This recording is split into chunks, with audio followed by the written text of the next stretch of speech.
¿Cuándo cree usted que acabará la guerra de Ucrania? No lo sé. Probablemente sea una guerra larga, pero también hoy había un par de expertos esta semana diciendo que calculaban que para el verano Ucrania estaría en posición de tomar Crimea. Si se le proporcionan a Ucrania los medios necesarios para parar los misiles rusos durante un tiempo razonable, no creo que tampoco esto dure 5 años. ¿Por qué? Porque cada vez está usando misiles más viejos Rusia y no tiene demasiados recursos para comprar nuevos, aunque le está comprando nuevos a Irán sobre todo. Hablaremos de Irán.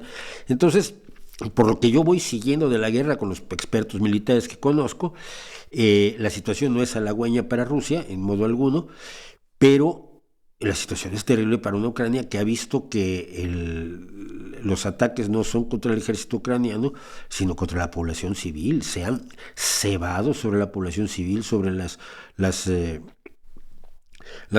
generadores de energía eléctrica, las fuentes de agua potable, todo lo que afecta a la población civil con un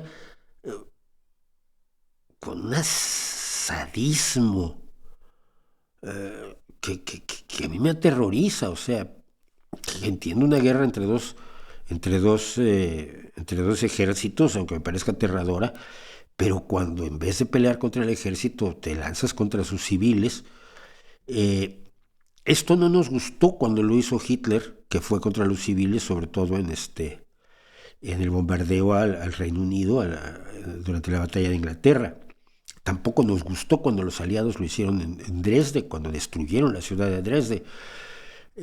Tampoco nos gustó con las bombas atómicas, pese a todas las explicaciones que hay muy razonables desde el punto de vista militar de por qué era mejor lanzar 2 bombas atómicas y matar a 300,000 personas y aterrorizar al gobierno japonés para que se rindiera, que hacer una invasión que costaría entre 5 y 8 millones de vidas, según los cálculos de los expertos militares. Pero de todos modos nos parece terrible que hayan muerto civiles, por muy que estuvieran a favor del emperador y de la barbarie del Japón racista que provocó esa guerra.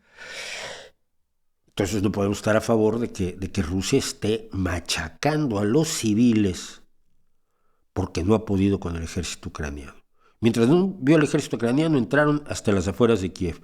Una vez que el ejército ucraniano apareció, han venido en retroceso incesantemente. Yo espero sinceramente que se le den las armas a Ucrania para defenderse de esos misiles, que se le dé algo como el escudo que tiene Israel contra los rockets de Hamas y de Hezbollah, que es muy eficaz, y si se logran parar los ataques rusos y Ucrania puede reconstruirse y respirar, no veo posibilidad de que Rusia gane esta guerra. Lo siento, a menos que realmente intenten la barbaridad de un ataque nuclear, que no lo ve lógico nadie de los que yo conozco o de los que yo he oído.